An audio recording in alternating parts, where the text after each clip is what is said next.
Welcome to my channel. இது போன்ற சுவாரஸ்யமான சம்பவங்களை தெரிந்து கொள்ள மறக்காம நம்மளுடைய சேனலை சப்ஸ்கிரைப் பண்ணி வச்சுக்கங்க. திவ்யா தன் மகனின் பிறந்த நாளுக்கோ 2 நாட்களுக்கு முன்பு என்னை அழைத்திருந்தாள். திவ்யா என் பள்ளிக்காலத்திலிருந்தே நல்ல தோழி. அவள் என்னிடம் சகோதரியும் தோழியுமாக இருப்பாள். அவளுக்கு திருமணமாகி 3 வருடங்கள் ஆகியிருந்தது. அவளது மகனின் முதல் பிறந்த நாள் வந்ததால் அவள் அதை பிரம்மாண்டமாக கொண்டாட விரும்பினாள். அவள் என்னை 2 நாட்களுக்கு முன்பே போன் செய்து அழைத்திருந்தாள். அண்ணனும், அதாவது அவரது கணவர், என்னை மிகவும் வற்புறுத்தினார். பிறந்த நாள் அன்று நான் திவ்யாவின் வீட்டிற்கு சென்றேன். நான் அவள் வீட்டின் உள்ளே சென்றபோது அண்ணன் என்னை பார்த்தவுடனே என் தோளில் கை வைத்துக் கொண்டு நலம் விசாரித்தார். நானும் அதற்கு எதுவும் சொல்லாமல் திவ்யா எங்கே இருக்கிறாய் என்று நான் அண்ணனிடம் கேட்டேன். அவர் என் கையை பிடித்துக்கொண்டு என்னுடன் பேச ஆரம்பித்தார். நான் மீண்டும் திவ்யாவை பற்றி கேட்டபோது ஆரோன் மிகவும் அழுததால் திவ்யா அவனை அமைதிப்படுத்த உள்ளே சென்றிருக்கிறாள் என்று சொன்னார். 1 மணி நேரத்தில் பிறந்தநாள் விழா ஆரம்பமாக இருந்தது. அன்று நான் நீண்ட நாட்களுக்குப் பிறகு அண்ணனை பார்த்திருந்தேன்.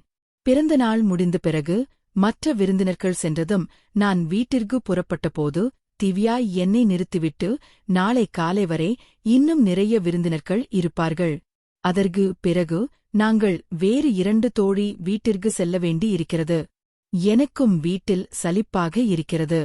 நீ 2 நாட்களுக்கு என் கூட இருந்துட்டு போகலாம் என்று சொல்லி என்னை அவள் வீட்டிலேயே தங்க வைத்தாள். என் அப்பா அம்மாவிற்கு திவ்யாவை நன்றாக தெரிந்திருந்ததால் அவர்கள் என்னை திவ்யாவுடன் தங்க அனுமதித்தார்கள். பிறந்த நாளுக்கு மறுநாள் மற்ற விருந்தினர்கள் வீட்டிற்கு சென்றார்கள். திவ்யா தன் வீட்டில் எனக்கு தனி அறை கொடுத்திருந்தாள். திவ்யாவிற்கு வேலையிலிருந்து ஓய்வு கிடைக்கவில்லை. அதனால் நான் திவ்யாவிடம், ஆரோன் இப்போது 1 வயது ஆகிவிட்டான். அவனுக்கு தாயின் தேவை அவ்வளவாக இல்லை. நீங்கள் இருவரும் வெளியே சென்று வாருங்கள். அவனை ஒருநாள் என்னிடம் விடுங்கள் என்றேன். திவ்யாவோ, ஆரோன் உன்னிடம் இருக்க மாட்டான் என்றாள். நான் ஆரோனை நன்றாக பார்த்துக் கொள்கிறேன் என்று உறுதியளித்தேன். என்னை நம்பி திவ்யா மறுநாள் கணவருடன் வெளியே சென்றாள். அன்று ஆரோன் என்னுடன் இருந்தான். நான் அவனை நன்றாக விளையாட வைத்தேன், சாப்பிட வைத்தேன். என்னுடைய அன்பை அவன் மிகவும் நேசித்தான். இரவு தூங்கும்போது என் அருகில் தூங்க வேண்டும் என்று அடம்பிடித்தான். அவனது பிடிவாதத்திற்காக அன்று நான் திவ்யாவின் அருகில் தூங்கினேன். திவ்யாவும் அவள் கணவரும் அதே அறையில் தூங்கினார்கள். அன்றைய நள்ளிரவில் யாரோ என் மீது கை வைத்தது போல் உணர்ந்தேன். முதலில் ஆரோன் என்று நினைத்தேன். ஆனால் பின்னர் அது ஒரு பெரியவரின் கை என்று புரிந்தது. எழுந்து பார்த்தபோது அது திவ்யாவின் கணவரின் கை என்று தெரிந்தது. நள்ளிரவில் அவர் ஏன் என் மீது கை வைத்தார் என்று எனக்கு புரியவில்லை. நான் அவரிடம் கேட்டபோது அவர் என்னை மன்னிக்கவும் என்று கூறிவிட்டு படுக்கைக்கு சென்றார். ஆனால் மறுநாளும் அதே சம்பவம் நடந்தது. திவ்யாவும் கணவர் அன்றும் என் மீது கை வைத்தார். இந்த முறை அவரது தொடுதல் எனக்கு பிடிக்கவில்லை. நான் உடனடியாக எழுந்து அவரது அறையிலிருந்து வெளியே வந்தேன். திவ்யா ஆழ்ந்த உறக்கத்தில் இருந்தாள். நான் அவரது அறையிலிருந்து வெளியே வந்தவுடன் அவர் என் பின்னால் வந்தார். அவர் என்னை மன்னித்துவிடு பவானி, நான் திவ்யா என்று நினைத்தேன் என்றார். இரவின் இருட்டில் அவர் தவறு செய்திருக்கலாம் என்று எனக்கு தோன்றியது. நான் மீண்டும் அறைக்கு சென்று தூங்கினேன். நான் அங்கு இருந்த சில நாட்கள் இப்படித்தான் சென்றன. ஆரோன் என்னுடன் நன்றாக பழகினான். ஒருநாள் காலை உணவு சாப்பிடும்போது நான் திவ்யாவிடம், நான் இப்போது என் வீட்டிற்கு செல்கிறேன் என்று சொன்னேன். அப்போது திவ்யா, பவானி, தயவு செய்து இன்னும் சில நாட்கள் இங்கேயே இரு. எனக்கு 1 மாத காலம் கேக் பேக்கிங் கோர்ஸில் சேர வேண்டும். ஆரோன் உன்னுடன் நன்றாக பழகுகிறான். அதனால நான் உன்னை இங்கேயே இருக்க சொல்கிறேன். நீ இங்கேயே இருந்தால் நான் எனது கோர்ஸை கவலை இல்லாமல் முடிக்க முடியும். கடந்த 2 மாதங்களாக எனக்கு அந்த கோர்ஸ் செய்ய வேண்டும் என்ற ஆர்வம் இருந்தது. ஆனால் ஆரோன் யாருடனும் இருக்க தயாராக இல்லை. இப்போது நீ இருக்கிறாய் என்பதால் நான் எனது கோர்ஸை மிகவும் எளிதாக முடிக்க முடியும். மதியம் 3 மணி நேரம் வகுப்பு இருக்கும். திவ்யா என்னிடம் கெஞ்ச ஆரம்பித்தபோது அவரது கணவர், பவானி, நீ திவ்யாவை உன் சகோதரி என்று அழைக்கிறாய் அல்லவா? உன் சகோதரிக்காக இன்னும் சில நாட்கள் நீ இங்கேயே இருக்க முடியாதா என்றார். அவர்கள் இருவரின் வேண்டுகோளுக்காக நான் அங்கேயே இருக்க முடிவு செய்தேன். நான் அவர்கள் இருவருக்கும் சம்மதம் தெரிவித்தேன்.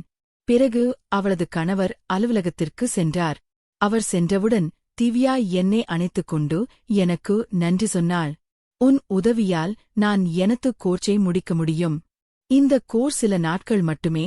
நான் இந்த கோர்ஸை கற்றுக்கொண்டவுடன் நான் சொந்தமாக தொழிலை செய்யத் தொடங்குவேன் என்று அவள் சொன்னாள். அவள மகிழ்ச்சியை பார்த்து நான் மிகவும் மகிழ்ச்சியடைந்தேன். ஒருநாள் மதியம் திவ்யா தனது வகுப்பிற்கு சென்றிருந்தாள். அந்த நேரத்தில் ஆரோன் என்னுடன் இருந்தான். அவன் திடீரென்று அழ ஆரம்பித்தபோது அவனுக்கு பால் கொண்டுவர நான் சமையலறைக்கு சென்றேன். நான் சமையலறையில் நின்று கொண்டிருந்தேன். திடீரென்று அவளது கணவர் வீட்டிற்கு வந்தார். அவர் பின்னால் வந்து என்னை இறுக்கமாக கட்டிப்பிடித்தார். ஒரு நொடியில் அவர் என்னை பிடித்ததில் எனது தோல் பட்டையில் கடும் ஏற்பட்டது. நான் பால்பாட்டிலே கீழே போட்டுவிட்டு கதறிக்கொண்டு பின்திரும்பினேன். உடனே அவர் என்னிடமிருந்து விலகி நின்றார். அவரை கோபத்தோடு பார்த்தபோது அவர், பவானி, நான் உன்னை திவ்யா என்று நினைத்துவிட்டேன். நீ திவ்யாவின் உடைகளை அணிந்திருந்ததால் தவறாக புரிந்து கொண்டேன் என்று கூறி பதட்டத்தோடு மன்னிப்பு கேட்டார். நானும் சரி என்று கூறி ஆரோனின் பால் பாட்டிலை எடுத்துக்கொண்டு அறைக்கு சென்றேன். ஒரு சில நேரத்திற்குப் பிறகு அண்ணன் அவருடைய அறைக்கு திரும்பி வந்தார். அவர் ஒரு ஐஸ் கட்டியை கொண்டு வந்திருந்தார். பவானி, என் தவறால் உனக்கு வழி ஏற்பட்டுவிட்டது. எனவே எனக்கு தண்டனை கிடைக்க வேண்டும் என்று கூறி அவர் என் தோளில் தன் கைகளால் ஐஸ் கட்டியை வைத்து தேய்த்தார். ஐஸ் கட்டியை என் கழுத்தில் வைக்கும்போது அவரின் பார்வை வேறு எங்கோ சென்றதை நான் உணர்ந்தேன். உடனே அவரிடம், நீங்கள் எனக்கு உதவியதற்கு நன்றி. இப்போது நான் நன்றாக இருக்கிறேன். சில மணி நேரங்களுக்கு முன் நீங்கள் அலுவலகத்திற்கு போனீர்கள். இன்று இவ்வளவு சீக்கிரம் எப்படி வீட்டிற்கு வந்தீர்கள் என்று கேட்டேன். அவர், அலுவலகத்தில் அதிகம் வேலை இல்லை, அதனால் வீட்டிற்கு வந்துவிட்டேன் என்றார். நான் அவருடைய பதிலை ஏற்று அவரது அறையிலிருந்து வெளியேறினேன். ஆரோன் பால் குடித்து சிரிப்பு கொண்டு தூங்கிக் கொண்டிருந்தான். சிறிது நேரத்தில் திவ்யா வீட்டிற்கு வந்தால் மாலை தேநீர் குடிக்கும்போது நாங்கள் அனைவரும் ஒன்றாக அமர்ந்திருந்தோம். அப்போது அண்ணன் இரவு உணவு சாப்பிட வெளியே செல்லலாம் என்றார். திவ்யா அதற்கு ஒப்புக்கொள்ளவில்லை. தினமும் மாலை 6 மணி முதல் 7 மணி வரை எனக்கு ஆன்லைன் கேக் பேக்கிங் வகுப்பு நடக்கிறது. உங்களிடம் நான் சொல்லியிருந்தேன். அதைப்பற்றி திவ்யா ஏற்கனவே அண்ணனிடம் சொல்லியிருந்தாள். ஆனால் நானும் அது குறித்து சிறிது நேரம் சிந்தனையில் ஆழ்ந்து கொண்டிருந்தேன். அதற்கு அண்ணன், திவ்யா, நீ உன்னை பற்றி மட்டும் யோசிக்காதே. நீ வர முடியாவிட்டால் பவானியை நான் அழைத்துச் செல்கிறேன். அவள் சமீபத்தில் நமக்காக எவ்வளவோ உதவி செய்கிறாள். அவள் வீட்டிலேயே இருக்கிறாள். அவளையும் வெளியே அழைத்துச் செல்ல வேண்டும் என்றார். அண்ணனின் இனிமையான பேச்சுக்களில் திவ்யா ஒப்புக்கொண்டாள். பவானி, உன் அண்ணன் சொல்வது சரி. நீ எங்களுக்கு நிறைய உதவி செய்கிறாய். நீ வீட்டிலேயே சலிப்படைந்திருக்கலாம். மாலை அண்ணனுடன் இரவு உணர்விற்கு செல் என்றாள். எனக்கும் வெளியே சுற்றுவதில் ஆர்வம் உண்டு. அதனால் நானும் இரவு வெளியே செல்ல சம்மதித்தேன். மாலை அண்ணன் எனக்கு ஒரு உடை வாங்கி வந்தார். இரவு உணவிற்கு செல்லும்போது, இதை அணிந்து வா. இது திவ்யா உனக்கு கொடுத்த உடை என்றார். அவர் பேச்சில் எனக்கு ஏதோ சந்தேகம் தெரிந்தது. திவ்யாவின் பெயரில் அவரே தனக்கு பிடித்த உடையை எனக்கு வாங்கி வந்துள்ளார் என்று எனக்கு தோன்றியது. இரவு உணவிற்கு செல்லும் நேரம் வந்தது. அதனால் நான் அந்த உடையை அணிந்து தயாரானேன். நான் தயாராகி வெளியே வந்தபோது, நீ உன் அண்ணனுடன் இரவு உணவிற்கு செல்ல மிகவும் ஆர்வமாக இருப்பது போல் தெரிகிறது என்றாள் திவ்யா. திவ்யாவின் பேச்சிலிருந்து அந்த உடை அவள் அனுப்பவில்லை என்று தோன்றியது. நான் அவளைக் கேட்பதற்கு முன் அண்ணன், திவ்யா, உன் வகுப்பிற்கு உனக்கு நேரமாகிவிட்டது. நாம் செல்லலாம். அப்போதுதான் இரவில் சீக்கிரம் வீட்டிற்கு வர முடியும் என்றார். நான் அண்ணனுடன் இரவு உணவிற்கு வெளியே சென்றேன். அவர் என்னை அழைத்துச் சென்ற உணவகத்தில் குடும்பத்தை விட ஜோடிகள் அதிகமாக இருந்தன. அங்கிருந்த சூழ்நிலை மிகவும் காதல் மயமாக இருந்தது. ஆனால் நான் என் காதலுடனும் இல்லாமல் அண்ணனுடன் இரவு உணவிற்கு வந்திருந்தேன். சூழ்நிலை எப்படி இருந்தாலும் அதை யோசிக்காமல் நான் முன்னே சென்றேன். அண்ணன் உணவகத்திற்கு வரும்பொழுது என் தோளில் கை போட்டிருந்தார். இரவு உண்ணும்போது அவர் என் காலில் கை வைத்தார். நான் அவரை விட்டு விலகும்போதெல்லாம் அவர் என்னை நெருங்கி வந்தார். சீக்கிரம் இரவு உணவை முடித்துவிட்டு நாங்கள் இருவரும் வீட்டிற்கு வந்தோம். இரவில் திவ்யாவின் அறையில் தூங்க நான் மறுத்துவிட்டேன். நான் வந்த பிறகு அந்த தம்பதியினருக்கு ஒருவருக்கொருவர் நேரம் கொடுக்க முடியவில்லை என்று எனக்கு தோன்றியது. இரவில் திவ்யாவின் முன்னிலையில் நான் அண்ணனிடம் இன்று நீங்கள் உங்கள் அறையில் தூங்குங்கள் என்றேன். என்னால் உங்கள் இருவருக்குமிடையே இடைவெளி வரக்கூடாது என்றேன். அதற்கு அவர் எங்களுக்கு ஒன்றாக தூங்க வேண்டிய கட்டாயம் இல்லை என்று சொல்லிவிட்டு இன்னொரு அறைக்கு சென்றார். அண்ணனின் நடத்தை மற்றும் பேச்சு அவருக்கு தன் மனைவியிடம் எந்த ஆர்வமும் இல்லை என்பது போல் காட்டியது. அண்ணன் வேறு அறைக்கு சென்றவுடன் நான் திவ்யாவின் அறைக்கு சென்றேன். திவ்யாவின் முகம் வாடியிருந்தது. நான் அவளிடம், திவ்யா, அண்ணனுக்கும் உனக்கும் இடையில் எல்லாம் நன்றாக இருக்கிறதா? அண்ணன் உன்னை முன்பே போல நேசிக்கிறாரா என்று கேட்டபோது திவ்யாவோ, ஆமா, எங்களிடம் எல்லாம் நன்றாக இருக்கிறது. பிரசவத்திற்குப் பிறகு நான் குண்டாகிவிட்டேன். அதனால் அவர் என்னிடமிருந்து கொஞ்சம் விலகிச் செல்கிறார் என்றாள். அவருக்காக நான் சீக்கிரம் ஒல்லியாக வேண்டும் என்றும் சொன்னாள். சரி, அதெல்லாம் விடு. நீ இன்னும் ஏன் திருமணம் செய்யவில்லை? உன் வயது 25 வயது ஆகிவிட்டதே, எப்போதுதான் திருமணம் செய்து கொள்வாய் என்று திவ்யா என்னிடம் கேட்டார்.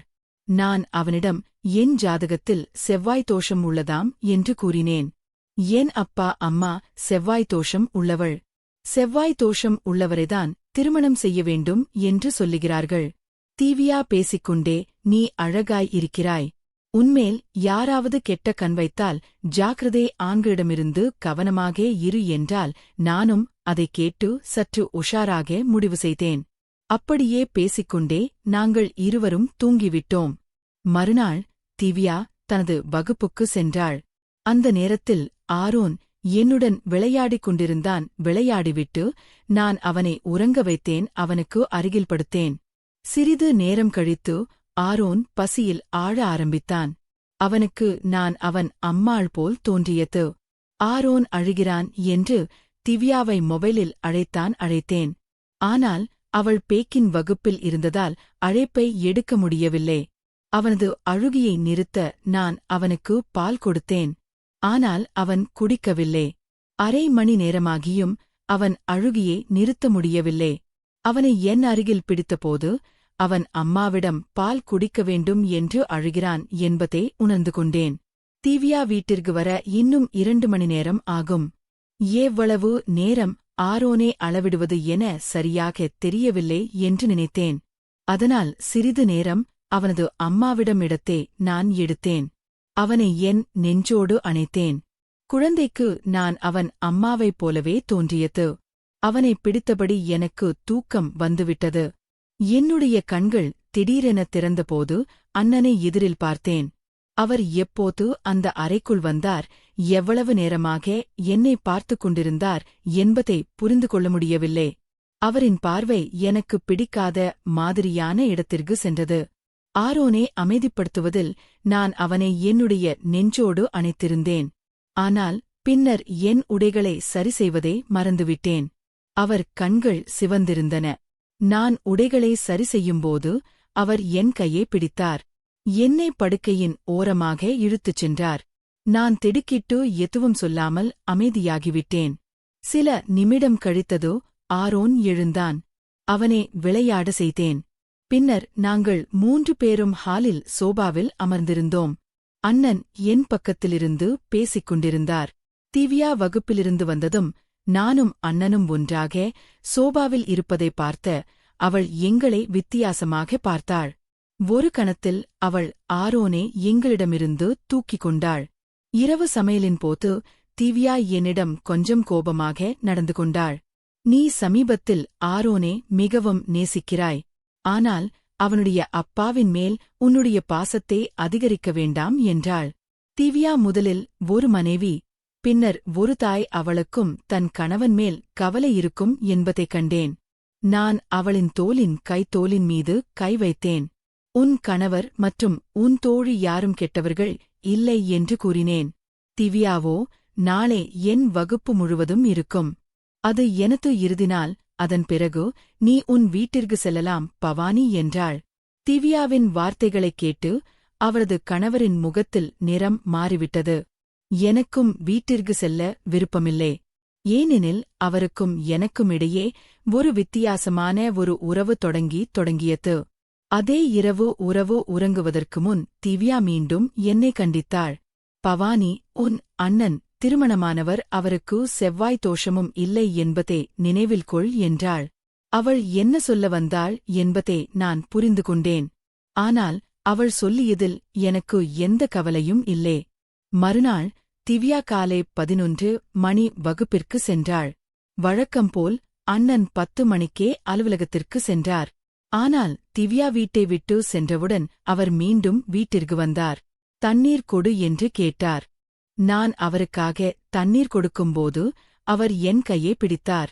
பவானி, இன்னும் எவ்வளவு நாட்கள் என்னை காத்திருக்க வைக்கப் போகிறாய்? நான் ஏற்கனவே உனக்கு போனில் தகவல் அனுப்பியும் நீ பதில் ஏதும் சொல்லாததால் கவலையாக இருக்கிறேன். ஆனால் இத்தனை நாட்களாக நீ என் அருகில் இருந்தாலும் உன்னுடன் நேரம் செலவிட முடியவில்லை என்பதே வருத்தத்துடனும் ஒரு மாதிரியான பார்வையுடனும் சொன்னார். இன்று முழுவதும் நாம் ஒருவருடன் ஒருவர் நேரம் செலவிடலாம் என்றார். நானும் அவருடைய வார்த்தைகளுக்கு சம்மதித்தேன். அவர் அருகில் செல்லும் முன் நான் அவரிடம் ஒரு கேள்வி கேட்டேன். நீங்கள் திருமணமாகி இருக்கும்போது ஏன் என்னிடம் வந்தீர்கள்? இது எனக்கு சரியாக உணரவில்லை. திவ்யாவுக்கு நம்முடைய உறவை பற்றி தெரிந்தால் அவளுக்கு மனவேதனை ஏற்படும். நீங்கள் அவளுக்கு என்ன பதில் அளிக்கப் போகிறீர்கள் என்று நான் கேட்டேன். அதற்கு அவர், பவானி, நீ அதிகம் யோசிக்கிறாய். திவ்யா என் மனைவி மட்டுமே. ஆனால் நான் அவளை நேசிக்கவில்லை என்றார். பிறகு நான், உங்களுக்கு எந்த பிரச்சனையும் இல்லை என்றால் நாம் இருவரும் திருமணம் செய்து கொள்ளலாம் என்றேன். இதைக் கேட்டபோது அவர் என்னை தனது தோளில் சாய்த்தார். நானும் அவர் கையை பிடித்தேன். அடுத்த சில நொடிகளில் எங்கள் அறையின் கதவு திறந்தது. அங்கே திவ்யா நின்று கொண்டிருந்தாள். அவளின் கணவர் என்னை தோளில் சாய்ந்திருப்பதைப் பார்த்தவுடன் அவள் அதிர்ச்சியடைந்தாள். திவ்யாவை பார்த்தவுடன் நான் உடனே அவரை விட்டு விலகி திவ்யாவிடம் சென்றேன். அவர் உடனே விஷயத்தை மாற்றி பேசினார். திவ்யா, உன் தோழியை உடனே அவள் வீட்டிற்கு அனுப்பிவிடு. நான் என் ஆபீஸ் பைல்களை எடுக்க வீட்டிற்கு வந்தேன். ஆனால் பவானி அந்த வாய்ப்பை பயன்படுத்தி என்னை தன்னிடம் இழுத்துக் கொண்டாள் என்று கூறினார். அவர் என்னை பற்றி தவறாக கூறியதைக் கேட்டவுடன் திவ்யா கோபமாக பார்த்தாள். அவள் 2 அடிகள் முன்னே சென்று அவள் கணவரின் சட்டையை பிடித்தாள். நான் நடந்தது அனைத்தையும் கேட்டுவிட்டேன். பவானி அறைக்குள் தண்ணீர் கொண்டு வந்தபோது கைபேசியில் எனக்கு அழைப்பு வந்தது. ஏன் அழைப்பு தொடர்ந்து இயக்கமாகவே இருந்தது. எனவே நான் எல்லாவற்றையும் கேட்டுவிட்டேன். நேற்றிரவே பவானி உன் உண்மையான முகத்தை எனக்கு தெரிவித்திருந்தாள். ஆனால் நீ அவள் மீது தவறான குற்றச்சாட்டுகளை சுமத்தினாய். ஏன் அவளை இங்கே இருக்கும்படி வரி புத்தினாய் என்று எனக்கு புரிந்துவிட்டது. நேற்றிரவு ஆரோனை அமைதிப்படுத்த அவனை அணைத்தபோது அவள் மிகவும் உதவியற்ற நிலையில் இருந்தாள். ஆனால் நீ அவளின் மீது உன் கண்களை வைத்தாய். அதனால் உன் உண்மையான முகத்தை அனைவருக்கும் வெளிப்படுத்த பவானி திட்டமிட்டார். பின்பு நீ உன் அலுவலகத்தில் ஒரு பெண் ஊழியரை தொந்தரவு செய்ததால் உன் வேலை போய்விட்டது என்றும் எனக்கு தெரிந்தது. ஒவ்வொரு 6 மாதங்களுக்கும் நீ வேலையை மாற்றிக் கொண்டிருந்தது ஏன் என்று எனக்கு இப்போது புரிகிறது. கடந்த 3 வருடங்களாக நீ என்னை முட்டாளாக்கிக் கொண்டிருக்கிறாய். பவானி, நீ அனுப்பிய மோசமான செய்திகளை எல்லாம் அவள் எனக்கு அனுப்பி காட்டிவிட்டாள். உன்னுடைய உண்மையான முகம் அனைவருக்கும் தெரிய வேண்டும் என்று பேசினாள். திவ்யா, அவர் எனக்கு தேவையற்ற கோரிக்கைகளை வைத்திருந்தார். ஆனால் நான் என் தோழி திவ்யாவை ஆபத்தில் விட முடியாது. இவ்வளவு நாட்களாக திவ்யா என் மீதும் அவர் கணவர் மீதும் சந்தேகம் கொண்டிருந்தாள். அதனால்தான் அவள் என்னை அடிக்கடி விமர்சித்து வந்தாள். இறுதியாக நேற்று இரவு அவளிடம் எல்லாவற்றையும் சொல்லிவிட்டேன். அவரது கணவர் என்னை எப்படி எல்லாம் துன்புறுத்தினார் என்பதை விளக்கிய பிறகு திவ்யா தனது கணவரை விட்டு பிரிய முடிவு செய்தாள். அவளுடைய வாழ்க்கை என் காரணமாக உடைந்துவிட்டதாக எனக்கு தோன்றியது. ஆனால் திவ்யா பவானி, நீ என் வீட்டை பிளவுபடுத்தவில்லை. மாறாக நீ எனக்கு பெரும் தைரியம் கொடுத்தாய். இன்று உன் காரணமாக என் கணவனின் உண்மையான முகம் எனக்கு புரிந்தது. இல்லையென்றால் நான் அவனை என் வாழ்க்கை என நினைத்து அவனுக்காக எல்லாவற்றையும் செய்திருப்பேன். ஒரு மனைவியின் கடமை அவனுக்கு தெரியவில்லை. என் உறவை அவன் மதிக்கவில்லை. ஆனால் நீ சரியான நேரத்தில் என் கண்களை திறந்தாய். இப்பொழுது விரைவில் நான் சொந்தமாக சிறிய தொழிலைத் தொடங்குவேன். நான் என் காலில் நின்று என் குழந்தையை வளர்க்கப் போகிறேன். என் வாழ்க்கையில் அபாயம் ஏற்படுத்தும் மனிதர்கள் எனக்கு தேவையில்லை என்று கூறினாள். திவ்யா எனக்கு நன்றி கூறினாள். நான் அவளுக்கு இந்த பொய்யான உறவிலிருந்து வெளியேற உதவினேன். இப்போது திவ்யா தனது தாயாரின் வீட்டில் வாழ்கிறாள். அவள் கேக் பேக்கின் ஆர்டர்களை எடுத்து நல்ல வருமானம் சம்பாதிக்கிறாள். அவள் தனது குழந்தையையும் தனியாக பராமரிக்கிறாள். இன்றி திவ்யா சொந்தமாக நின்று தைரியமான பெண்ணாக தனிமையில் வாழ்கிறாள். இந்த வீடியோ பிடிச்சிருந்துச்சு அப்படின்னா மறக்காமல் நம்மளுடைய சேனலை சப்ஸ்கிரைப் பண்ணிக்கோங்க. தேங்க்ஸ் ஃபார் வாட்சிங்.